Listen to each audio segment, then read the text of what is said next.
with that, I suppose we'll move on, for there is another final. We have the Challenge Cup. Yes. A little bit less important, obviously, because it's the tier below, but pretty good contest as well. We have Bristol Bears, Pat Lam's Bristol, up against Toulon, a new look Toulon. Pretty interesting thing. We have Andrew Brace refereeing it. It's at Friday at 8 o'clock British time, I think 9 o'clock local time. And it's in Aix-en-Provence in France. Which is next to, I don't know what the big city is, but it's very close to, it's Marseille. It's next to Marseille, which is right next to Toulon. It's within a stone's throw. It's practically a home game for Toulon. Yes. Bristol must be pulling their hair out. They got the Champions Cup final in their home ground, and yet they have to travel away basically to Toulon. Yes. Although mercifully there's going to be some fans, and I think 1,000 fans. Yes, which will be good to see. A bit of colour for the occasion that's in it, and the weather has been largely dry and warm. Good rugby playing conditions in South France. Who'd have thunk it? But seemingly that is what we're in store for. Maybe not. Obviously forecasts are probably, it's Wednesday as we shoot this, but probably a decent rugby playing conditions. Then just in terms of colour, obviously Toulon have the 3 stars above their crest. They have much more European pedigree than our friends Bristol, who have been on the up and up, have been developing wonderfully. But this is one of their first time reaching this stage of this competition. So Toulon have they've finished runner up in this competition twice on the way to winning 3 Champions Cups, and they've done all of that in the last 10 years. Yes. So I think 5 of the last 10 years they've been involved in a European final. There you go. Well, it was 2010 and 2012 where they've been in the final of this competition before, so kind of before their great run. But it was on the build. It was all building. Like 2013 is when they won the Champions Cup for the first time. Yeah, and 2012 they lost to, was it Biarritz? Yeah, Biarritz. Yeah. They have pedigree here before, but they have not actually won it. Yeah. Just in terms of the colour as well, whichever team wins will be the 16th winner. Neither team has won this as well, so in both finals they'll have a new winner of the comp, which is kind of nice. Both teams have averaged conceding 1.3 tries per game, which is the best defensive stats of anyone in this competition, which is impressive from both of them. And then just as far as the ethos, both are very different teams despite that stat, and you can kind of see that in some of the stats. Bristol have averaged the most carries with 150 per game, meters made 562, clean breaks 18.3, defenders beaten 32.9, passes 222, or 223 even, offloads as well. They've averaged the best of all of those, 12.3 offloads per game they average. Right. And they have joint most turnovers with 7.3, which is level with Toulon, who have the highest tackle success rate, which is up at 88%. Kind of shows the difference there between the two sides in terms of ethos. Morahan for Bristol has made the most line breaks, 21 line breaks in the competition. Right. Fantastic. He has also made the most meters, 499 meters in the comp for Luke Morahan. He's dangerous. And then on the wing for the other side, we have Gavin Villiers, who has made 329 meters from his 24 carries, which is an average of 13.7 per carry, which is the most of anyone of which is apparently true. And he's also made the most turnovers of any back with 8, which is very impressive. But all of those kind of point me to the fact that Bristol are the rambunctious, swashbuckling, wide, exciting, pacey team. Yes. Toulon are a bit more physical, a bit more bludgeoning, a bit kind of methodical in their approach. They know what they're about. And they have decent halfbacks and decent team, but they were at this level in this competition. They've shown themselves to be a clinical force and difficult to beat. And certainly on recent showings from Bristol, they are full of excitement and potential, but their recent dismantling by Wasps would cause you pause. I mean, we were looking ahead to the game last week against Wasps, and boy, oh boy, were they made to look silly in that game. They were blown away in every department, and they looked impotent with the ball, and they couldn't identify where the space was, and they were made a few selection errors as well. That cost them. They got it all kind of wrong. They got it very, very wrong. Yeah. So there's massive work-ons for Bristol. They're a team they're a coming force. Mm-hmm. They managed to make post-season there's a post-season equivalent, I guess, in the Challenge Cup by making a final and making post-season in the Premiership. So they're playing finals footy for the first time in a long time. It's fantastic. Great to see. They only came up 2 seasons ago, so it is a fantastic track record. It remains to be seen whether is this the season they get their hands on some silverware. This is obviously a huge chance for them to do so. We saw Clermont won it last year, and it was a fantastic opportunity for that team to get silverware. Is it too soon for Pat Lam's Bristol? Yeah. Or do they have enough for this Toulon side? That's the question mark. I mean, it looked awful too soon for them last week against Wasps. I mean, they had to play at a higher level and big finals game, and they got blown away. They had no answers in any department on the pitch. Yeah. They were like sluggish at the breakdown and punished. But that said, they are thoroughly the most impressive side in this competition going into the final. And if you park the Premiership disappointment, their last European outing was a stunning show against Bordeaux in the semi-final. Game. We were billing it as one to watch in the lesser comp, but it was fantastic. Bordeaux were brilliant as well. Extra time, 12 teams inseparable after 80 minutes. A fantastic humdinger of a game. And Bristol made the game-winning play to get it done, which is obviously a good sign in a team and in a game as well. You want that. Yes. Toulon's that was finished. What was it? 37-20 after extra time, which showed a really good fitness level as well. To Poor old Bordeaux had to play extra time with 14 men because of an injury, which is a crappy rule. It's an unfortunate rule. It kind of did spoil that a little as far as contest. Change that tomorrow. Yeah. What on earth is that? By the way, this is such a tangent, but I was just thinking, stop giving out about there being too many subs in rugby. It's a tough game. It's played by proper professional athletes, and the collisions are fierce. Yeah. This is not like they're harping back to the 1970s. This is not the 1970s, and the guys are much tougher, and there's going to be injuries, and teams shouldn't be punished for having injuries, and teams should absolutely, it's a squad game, and that's fine, and that's good, in fact. Yes. I think that rule should be changed yesterday. I don't know why it would be that you would be punished for having an injury in that way. I know there's the whole Bloodgate, you could fake an injury if you're allowed to put on a sub on for an injury, but just don't. You can make that illegal. Catch teams who do that. Yeah, exactly. But let teams sub if they have an injury. So that was unfortunate. It was, because Bristol were probably a fantastic game. Well, and certainly by contrast, Toulon, a pedestrian 34-19 win over Leicester, who were very fortunate to be there by the grace of a COVID walkover. Really had no right being in a semi-final of any competition. Leicester are one of the ugliest teams in Europe at the moment, and that doesn't look set on changing. No, and Toulon didn't really have to get out of second or third gear to brush them aside, so we didn't really learn anything about them from that, and they didn't learn anything about it either. It was a bit of a nothing contest, whereas the humdinger was the Bristol one. But then just in terms of this game, obviously we'll break squad news first, and there's a bit of a massive one. Like, first of all, Bristol have bit of an injury process. Some injury. So Charles Piatow, who we kind of knew, not involved. Purdy, we know, not involved, still injured, still missing from their team. Two vital guys when they are fit. And then there's concern over Chris Vui, the lock, Samoan guy who's very good, liked a lot by Pat Lam, and then Nathan Hughes, who they brought in, who's been their number 8 this year, who's ever improving, and a rare dose of nice almost test level physicality in that Bristol pack, which is something they're going to need massively, because Toulon have just rocked up with a now fit Eben Etzebeth, which he played last week in the top Couture. That if they can roll him out and back him for this final, and Eben Etzebeth's in, Taufi Fanua or something are huge. Yes, it's an utter, it's a really tough picture for that Bristol pack, because Etzebeth is one of those exceptional players in the world, and he's come back from injury. He might not be the force that we know from the World Cup, but the force that we know from the World Cup was winning every contact, by many meters, and it didn't matter who he was playing, whether it was Maro Itoje or whoever. He was knocking them on both sides of the ball. He was just knocking them backwards. He's become a very mature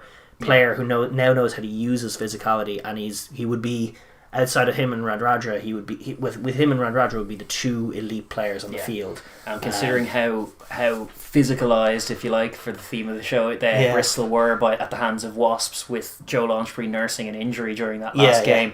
Eben Etzebeth is a step up on that, and they'll need Vui and Hughes, who are stalwarts in their team, need them fit, but there are doubts over them. I think Vui's nursing a calf strain, and Nathan Hughes got a shot in the ribs, so hopefully they're available for selection, because otherwise it's a very, very tough ask if they're having to beat Toulon without them.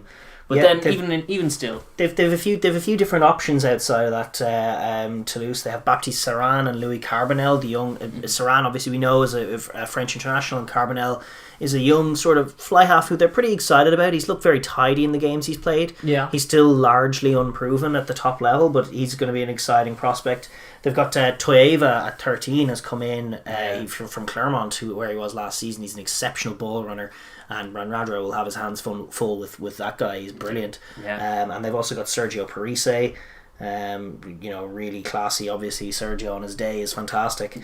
So they've got a few very, very good. Charles Olivon is also another guy I'm really Facundo Issa. We haven't seen Facundo Issa play in the Champions Cup. He was playing for them the other week in the Top Tours. That is it's a question mark as to who they go for. Obviously, we don't have the squads right now because they have so many options, and they make curious decisions sometimes too long. They do, But the squad is going to be massive for them. I mean, they've got some great players. Charles Olivon in the back row. He's one of my favourite young French back rowers. You could put a back row together of Issa, Olivon, and Parise. That's a challenge for an Exeter team that got destroyed by one player in Willis last week. They'll need to up their game, no doubt. That is true. But Toulon, definitely I would give them the edge as far as squads in terms of both spending power and just power. Well, Bristol have fair spending power. I mean, if you pivot to Bristol and what they've got going on, I mean, outside of just Radradra, Semi Radradra is a big one. Well, outside of him, you have Morahan and a few other Dangerman. Malins has been in great form as well. So Bristol are a very tidy attacking team, for sure. They will have to match up with the physicality of this monster pack of Toulon. It'll be a game of power versus speed, size versus speed, and it'll be nice to see Bristol very sharp and keen to identify and attack space. So with that, I suppose we'll move into the winning conditions for both. Bristol, when they have the ball, how do they want to use it?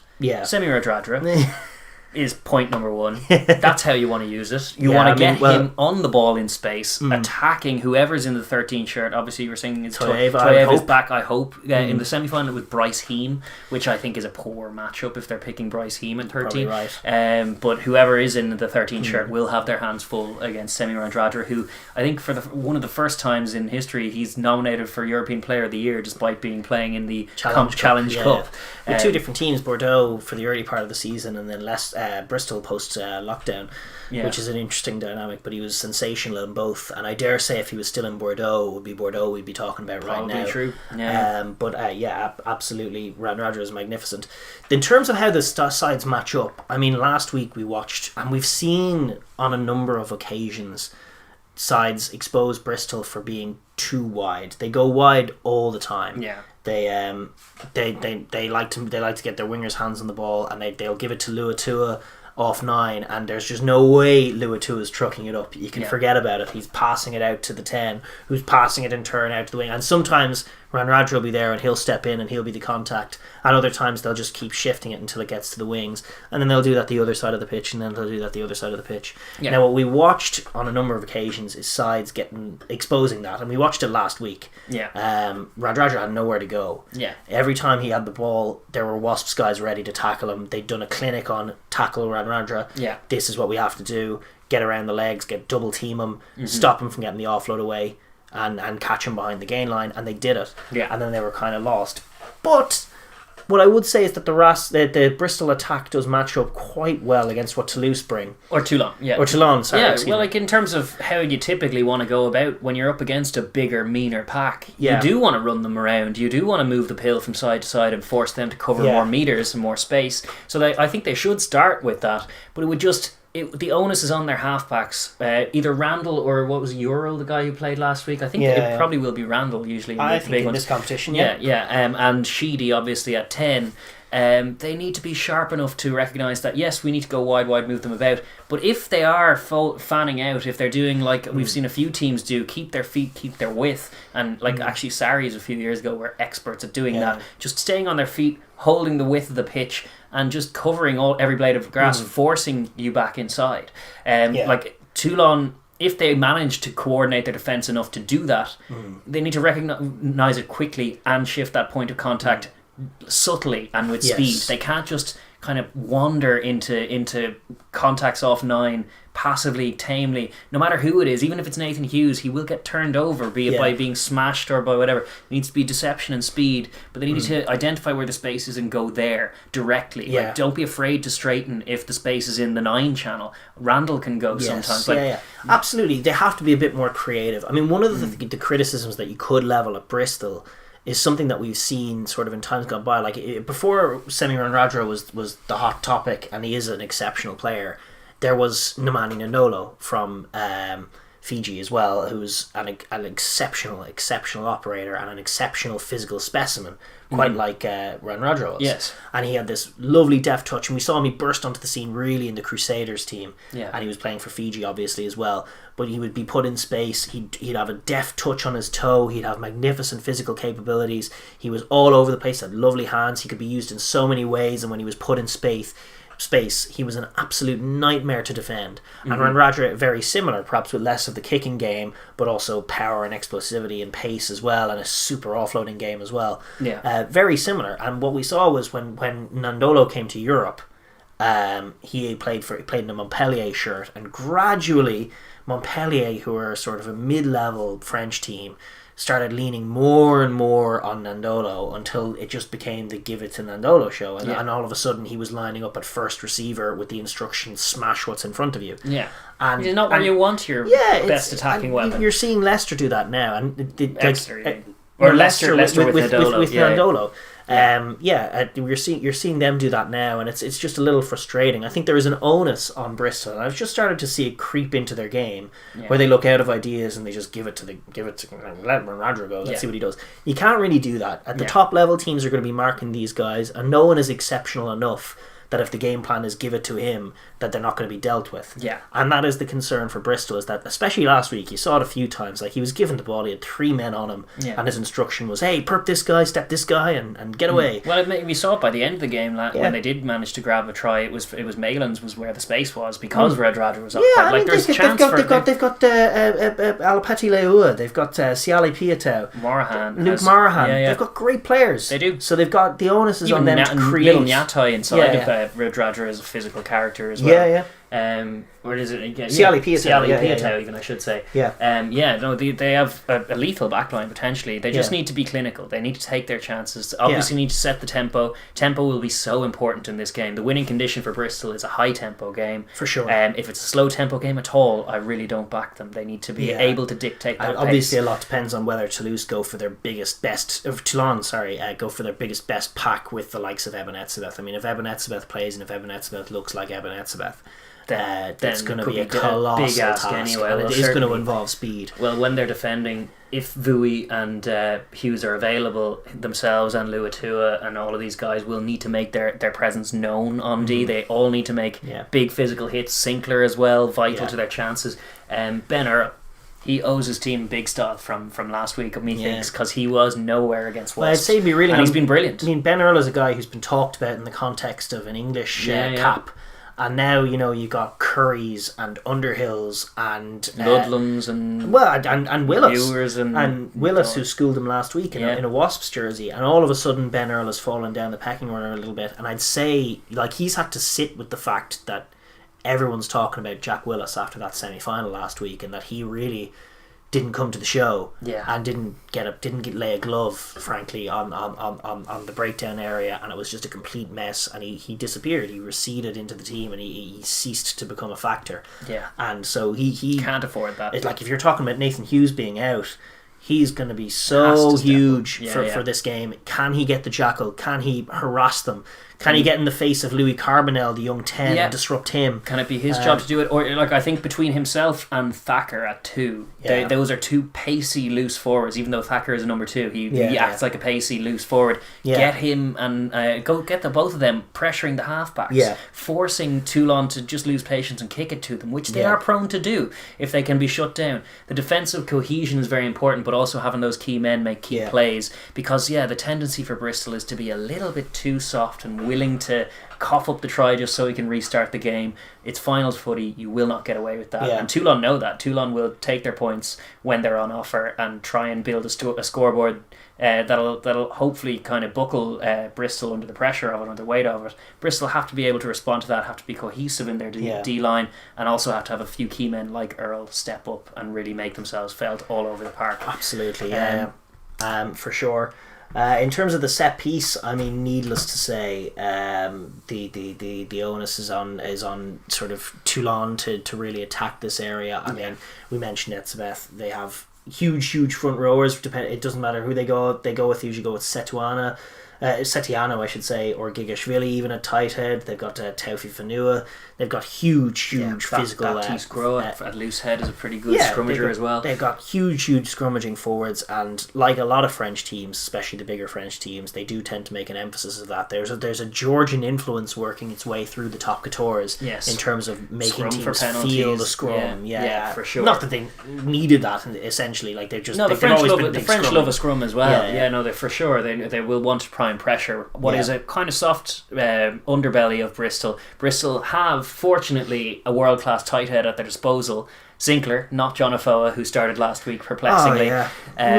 John Afoa is good for a 20-minute shift to lock down a scrum at the end. Sinclair at his semi-final, Pat. That was a mad one. It was a dubious sentimental call. one. It was a dubious call. But ideally now Sinclair will be starting this game, and it is on him to try and lock that down. If he can produce solidity, just parity, then the focus shifts from the forwards to the backs, where I think Bristol have the edge, honestly. If it becomes a game about tempo and back play, then Bristol win it, and it starts at the set piece, getting that solidity. The line out for both of them has actually been a bit of a sticking point. Neither of them have been rock solid on line out. Both Etriard, the two for Toulon, and Thacker have shown loose starts on occasion throughout this competition and their domestic competitions. So there's potential for pressure, like stealing, jumping at 2. I think is good policy for both of them. Just get up in their face at 2, and maybe he'll throw it to you. I think depending, like, I'm gonna be a broken record with depending on whether or not we see Etzebeth. I really hope we do. It's a European final. I'd love to see Eben Etzebeth. If Eben Etzebeth comes into that Toulon team, he's going to be a huge difference maker in terms of just giving solidity to everything that they do, including the line out. He's a guy who can take responsibility and just gives everyone around him confidence because they all know how good he is. For sure. Well, regardless of him being there or not, Toulon will be the side more likely to go to things like the Mall. If they can get that clean ball, they will try and test them there. So obviously it needs to be sharp defence, not sloppy defence from your Vuis and your Luatuas. They do need to get their hands in, but do so legally.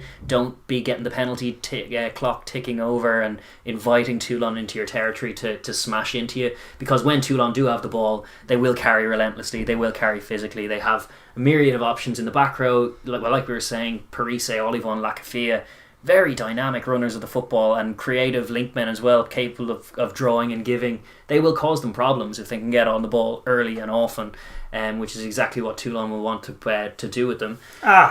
I've just looked up Eben Etzebeth's situation, and they reckon he's going to be injured for the final. Well, there you go. I wasn't 100% sure because I saw he was playing. Well, to be honest, even without him, it's a combination of either Taufi Fanua, who else do they have? I have him listed here. Where was it? Yeah, they have either Taufi Fanua or Rabaj, who started. Maybe I'm wrong. That's an old article. No, Etzebeth might be back. It's back to being up in the air. Yeah, it's up in the air. But they have Alan Uesi as well as another option. They have depth. Toulon definitely have depth in the stables. But obviously Etzebeth would be huge for them because they will, with the ball, they're trying to impose their physicality. It's classic Toulon. He'd almost cancel out Ron Roger for me. Yeah, he could be that dominant. He could. Only in a different area. Forwards win games, backs decide by how much. If it becomes a big dominant display from Toulon, they will win the game. And that's what they're going to try and make happen. Their halfbacks, I would go with Baptiste Serran. They did start Takalua in the semi-final, but the semi-final was only against Leicester, so he didn't really get a read. Serran's a seasoned international and a very good one. I would be getting him in there with Carbonell to try and kick them into the right areas where they can then impose their forward thing. Just turn Bristol around, make them swivel the whole game. I expect them to do that. Absolutely. I'd like to see them kick a little smarter than your stock bombs. I'd like to see them touch finders and find touch and put set piece pressure on them and make the game about that. For sure. Start and frustrating and physical and disruptive. I mean, the template is there in terms of how to beat Bristol. Disrupt them, never allow them to get that continuity going, the confidence on the ball, always have them exiting, always have their pack working, wear them out. And then as far as their multi-phase, like their backline is functional without being particularly spectacular, I think, but they do take tries, and it's all built on dominant collisions. Like it's classic Toulon ball. I remember from a few seasons ago when they were really mighty and colossal. Like this team aren't quite as big as some of the Toulon teams we've seen, but they're still pretty huge.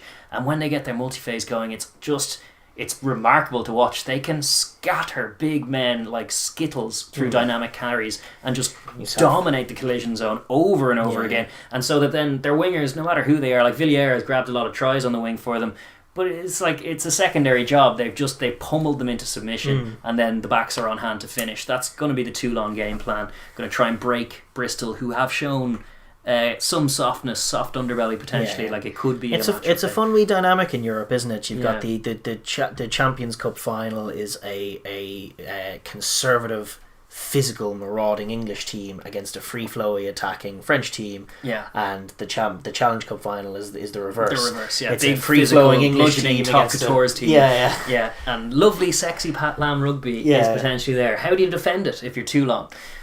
You smash them. Yeah, you smash them hard and awful. Yeah, you stop everything at source. But the problem is, and if you're a big forward on a rugby pitch, and we've seen this before, you experienced it before, it's so much tougher against a team that just moves the point of contact. Yeah. And so Toulon do have to be a bit smart. Yes. Like if they're sitting around the ruck waiting to knock Tacker or Nathan Hughes yards back, sure, if Bristol go to them, great. But chances are what they're going to be doing is moving it from side to the side. Yeah. They need to be alive to that threat. Yeah, sure. They're loose forwards like Olivon needs to be dispersed, or Parise needs to be dispersed a little wider than the tight, and they need to be defending out wide, and they just need to make sure that they have the outside covered because frankly Bristol don't want to take you on in that area. They know they don't. One-on-one they're probably going to lose those matchups, but out wide that's exactly where they want to be. So you've got to flood the wide channels. You've got to force them in make them earn the right to go wide. Yes. They're not. Your defense needs to start fanned out. You've got two men on Radra wherever he is. Yes. You're going to fly up in his face. You're not giving him an inch of space. Yeah. And then the onus is on Bristol then to see if they can work something on the inside and force your defence to come in. The danger with Toulon is they get all their forwards lined up either side of the ruck, and they try to come flying out at Luatua or whoever the first receiver is, and they just tip it on and move it and frustrate them. It depends what side we'll see. We could see a sluggish Toulon who aren't quite game for it if they don't if they rest a load of players because they're focusing on the top coutures or some such thing. Potentially you could see a sluggishness. They need to be very cohesive in their defensive line and fan out. Obviously, that's just the main thing, like you were saying. But they also need to not overly commit to dead rucks as well. Don't go flopping in there, not least because they are pinging going off your feet or going side entry. But mainly you just want to win your contact, get up back onto your feet and spread out, cut off the outside for them, and then watch Bristol kind of flounder. If you do that successfully, they will flounder it and throw you chances. No question. Because that's got to be Toulon's game plan. And also force turnovers in the tight. Last part of it, attack the ball. When you get them in the tight, you are generally one-on-one, you're the stronger team. Try and hold them up, try and turn the ball over. Just try and make it as hard as possible for Bristol to play their game. And find rhythm and speed. Punish them for taking a contact. Yeah, exactly. And Bristol hate taking contacts, and they're going to be fearful of the contact. They're going to be constantly moving the ball, and then when they eventually have to truck it up, dominate them, pick them up, attack the peel, make it awkward and horrible. Make the slow. ruck be a 6-7 second ruck because you're flying in there if you can. But no, just even as the tackler, you're holding them up for a little longer, you're roughing up the ball, you're driving them back, and then getting it down, and that spoils it enough. It's not you're not saying you have to flood all your men. No, you don't, unless you sniff a turnover, which you can do. But generally, good discipline. It needs a collective awareness on D as to when to do that and when not to. But generally, I back their physicality to try and shut them down. But then, with all that said, those are conditions where you can see a win for either side potentially. Where do you see this one going? It's tough. I mean, frankly, I haven't watched a lot of Toulon. At the Top Tours. Top Tours is very frustratingly not available. It's not being broadcast here, so you have to pirate it if you want to watch it, and frankly I haven't been, so I missed a lot of games. They'll usually pick one game of a weekend if I want to watch it, and that's not usually the one involving Toulon. Toulouse or Racing or someone. So they've been going okay. I got a glimpse into them in European rugby.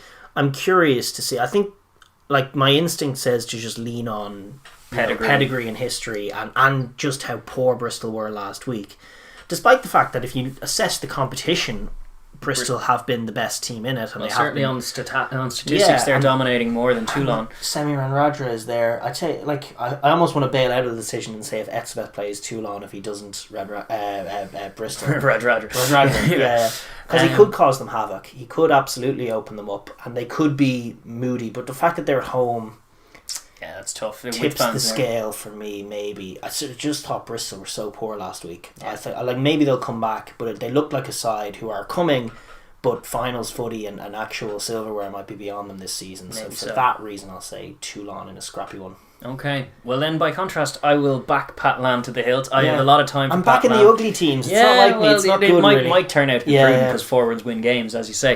But no, I'm going to back Bristol to get it done and to get their first bit of major silverware. Like Pat Lam's Connacht before them when they won the Pro 12 against a Leinster team in that final who were bigger and stronger than them, but slow and sloppy and sluggish. Yeah. And if Toulon are slow and sloppy and sluggish, and if Bristol come with the right attitude and the right temperament, week, guys like Ben Earl step up in response to their underperformance, then hopefully they set the right tempo, get some tries on the board early and win a humdinger. Because the Challenge Cup can be high scoring. The Challenge Cup final in the last few years has been a high scoring game. And it's in France, so that could suit Bristol's high flying stakes. I just suspect they're out of gas. That's the other thing. That's the other thing, is that like with all the Premiership games that have been going on, they looked last week like a side that have no more to give. For sure, their squad was stretched enough as is. They had to work so hard to make the semi-finals, and now I just think, I think it'll be on them. But maybe not. Who knows? Bristol by 19. Bristol by 19. No, Bristol by 4. Okay. That's what I'll say. I'll say Toulon by 5. Ooh. Okay.